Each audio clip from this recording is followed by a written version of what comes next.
Hello दोस्तों, स्वागत है आप सभी का एक बार फिर से। तो दोस्तों, जैसे कि आप सभी को पता है कि आपका पंजाब बोर्ड का यानी कि 12th क्लास का आपका एग्ज़ाम होने वाला है इलेक्टिव हिंदी का।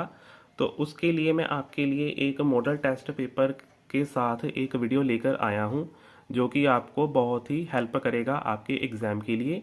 तो जान लेते हैं इस मॉडल टेस्ट पेपर में से। तो सबसे पहले दोस्तों, आपको जो पूछा जाएगा भाग क में, वो होगा निम्नलिखित में से विग्रह को चुनें। तो विग्रह को आपको करना होगा। तो यहाँ पर आपको देख लेना है कौन कौन से विग्रह हैं, उनके बारे में आपको यहाँ पर देख लेना है। उसके बाद जो दोस्तों आपसे पूछा जाएगा वो पूछा जाएगा किसी एक वाक्य में रेखांकित पदों का परिचय दीजिए। इसके बारे में आपसे पूछा जाएगा, तो आपको इसको भी एक बार देख लेना है। तो आगे जो आपसे पूछा जाएगा वो पूछा जाएगा निम्नलिखित परिभाषित शब्दों को लिखिए, जिनमें से आपको 4 करने होंगे और उनका वाक्यों में प्रयोग भी करना होगा। तो इसके लिए मैंने दोस्तों एक अलग से वीडियो बनाई हुई है, तो वो भी मैं चैनल पर जल्दी से डाल दूंगा, तो आप उनको एक बार देख लेना, जो कि इम्पोर्टेंट है, जो कि 5 साल में बार बार पूछे गए थे परिभाषित शब्द। उनकी वीडियो मैं आपको जल्दी ही प्रोवाइड करवाऊंगा। तो आगे है दोस्तों, आपको पद्यांश लिखने के लिए कहा जाएगा।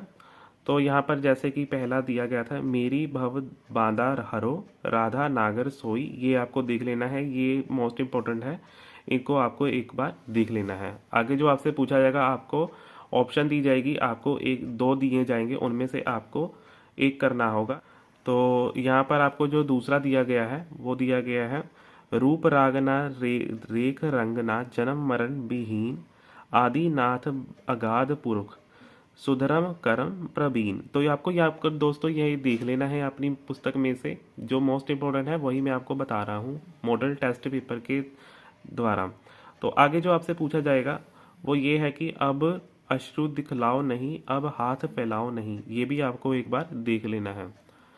तो आगे जो आपसे पूछा जाएगा वो होगा जीवन की क्षण धूल रहे सके, जहाँ सुरक्षित रक्त मांस की इच्छाएं जन की हो पूरत। तो ये भी आपको एक बार देख लेना है। आगे आपसे पूछा जाएगा प्रश्नों के बारे में, जिनका आपको 40 शब्दों में उत्तर देना होगा। उसमें आपसे पूछा जाएगा विनय पद के आधार पर सूरदास की भक्ति भावना को स्पष्ट कीजिए, जो कि आपको 2 नंबर का पूछा जाएगा। तो आपको इसको देख लेना है एक बार। उससे के साथ ही आपको ऑप्शन दी जाएगी दोनों में से एक करने के लिए। इसमें दूसरे में आपको ऑप्शन में पूछा गया है कि गुरु गोविंद सिंह ने वर याचना के अंतर्गत क्या वर मांगा था। तो मोस्ट इम्पोर्टेंट है जो दोस्तों, वही मैं आपको बता रहा हूँ, आपको इनको एक बार देख लेना है एग्जाम से पहले।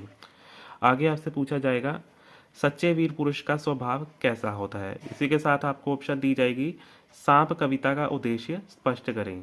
सांप कविता का स्पष्ट करना होगा आपको उद्देश्य, जो कि आपको पूछा जाएगा।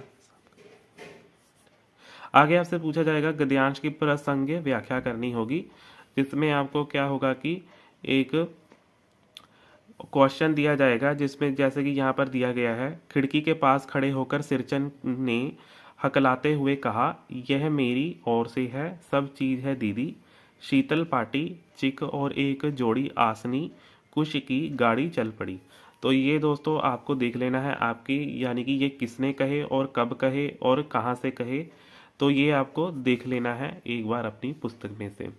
तो इसी के साथ आपको एक ऑप्शन भी दी जाती है, उसको भी आपने देख लेना है। यहाँ पर जैसे ऑप्शन दी गई है, बड़े दुख की बात है एक प्राणी कष्ट में है और आप लोग उसकी अवस्था में दुखी होना तो दूर आपस में उसके पैसे के लिए लड़ रहे हो।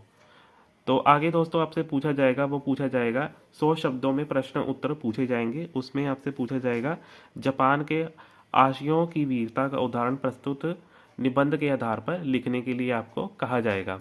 तो इसी के साथ आपको ऑप्शन दी जाएगी दूसरा क्वेश्चन अटेम्प्ट करने के लिए, जैसे यहाँ पर दिया गया है मधुआ कहानी के आधार पर शराबी का चरित्र चित्रण करें। तो चरित्र चित्रण के बारे में भी मैंने दोस्तों वो एक अलग से वीडियो बनाई हुई है, तो आप उसको एक बार देख लीजिएगा, जो मोस्ट इम्पोर्टेंट है, जो एक्सपेक्टेड है 100% आपके एग्ज़ाम में आने के लिए। तो उनको आप एक बार ज़रूर देख लेना। तो इसके बाद दोस्तों जो क्वेश्चन आपसे पूछा जाएगा वो होगा 50 शब्दों में आपको उत्तर देना होगा। जलियांवाले बाग में गोलियों की बौछार से बचने के लिए लोगों ने क्या किया। तो ये आपको एक बार देख लेना है अपनी पुस्तक में से। इसके साथ ही आपको जो पूछा जाएगा वो होगा ऑप्शन के साथ वे कौन से विचार हैं जो मनुष्य में स्वाभाविक रूप से विद्यमान रहते हैं। आगे जो दोस्तों आपसे पूछा जाएगा वो 50 शब्दों में आपको पूछा जाएगा प्रश्न उत्तर। वो होगा, मधुआ कहानी में लेखक ने एक बालक द्वारा शराबी के हृदय परिवर्तन का सुंदर चित्रांकन किया है, स्पष्ट करें। तो इसको आपको देख लेना है। आगे जो पूछा जाएगा ऑप्शन के साथ वो होगा, सिरचन किस बात से नाराज होकर काम छोड़कर चला जाता है। ये आपको देखना है एक बार। आगे आपसे पूछा जाएगा 50 शब्दों में आपको उत्तर देना होगा। रीढ़ की हड्डी किस का प्रतीक है, अपने शब्दों में लिखना होगा आपको। और वापसी एकांगी से आपको क्या शिक्षा मिलती है, ये भी आपको देखना होगा। आगे जो आपसे पूछा जाएगा भाग ग में, वो पूछा जाएगा। ये दोस्तों आपको मोस्ट इम्पोर्टेंट है, इसमें आप ज़्यादा से ज़्यादा नंबर जो है कवर कर सकते हैं। ये जो 3 आपको बताए गए थे, रीतिकाल, आधुनिक काल और भक्ति काल, इनमें से आपको जो है अंक फ्री के मिलते हैं, तो आप इनको जरूर अटेम्प्ट करिएगा। तो यहाँ पर आपसे पूछा जाएगा रीतिकाल की प्रमुख विशेषताओं पर लगभग 150 शब्दों में प्रकाश डालिए।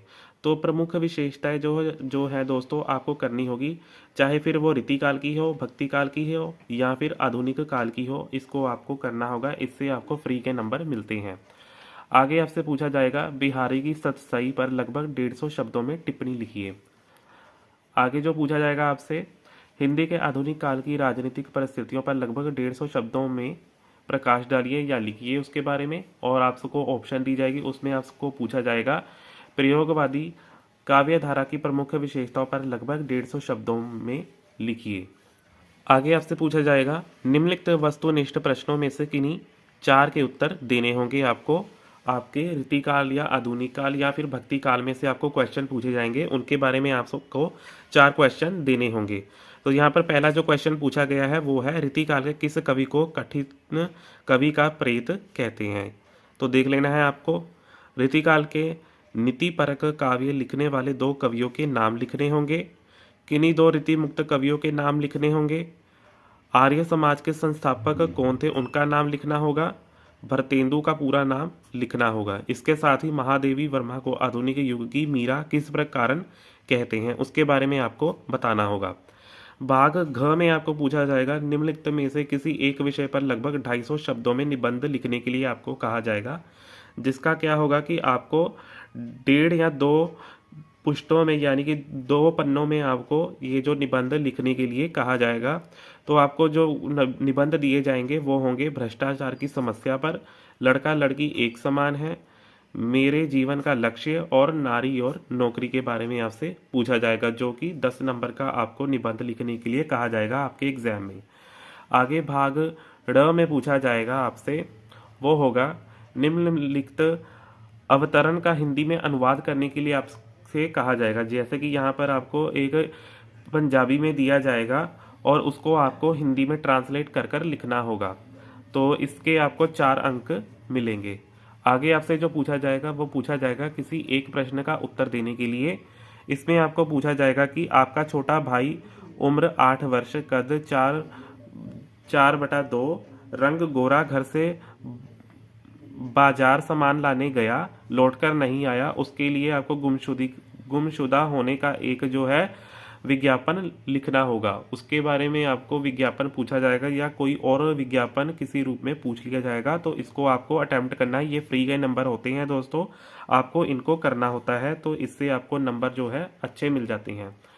तो इसके बाद जो दोस्तों आपसे पूछा जाएगा स्टेशनरी की वस्तुओं की बिक्री संबंधी विज्ञापन का प्रारूप तैयार करने के लिए आपसे कहा जाएगा। ये आपको देख लेना है एक बार।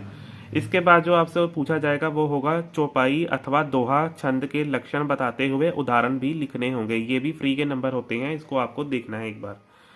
अनुप्रास अथवा यमक अलंकार की परिभाषा उदाहरण के साथ लिखने के लिए आपसे कहा जाएगा। ये 3-3 नंबर का आपसे पूछा जाता है, इसको आपको एक बार देख लेना है। अगर दोस्तों वीडियो नॉलेजेबल लगी, कुछ सीखने के लिए मिला या कुछ जानकारी अच्छी प्राप्त हुई, तो वीडियो को लाइक कीजिए, कमेंट कीजिए और सब्सक्राइब कीजिए। अपने दोस्तों में शेयर भी कीजिए। अभी के लिए मुझे जो दोस्तों दीजिए इजाज़त। धन्यवाद।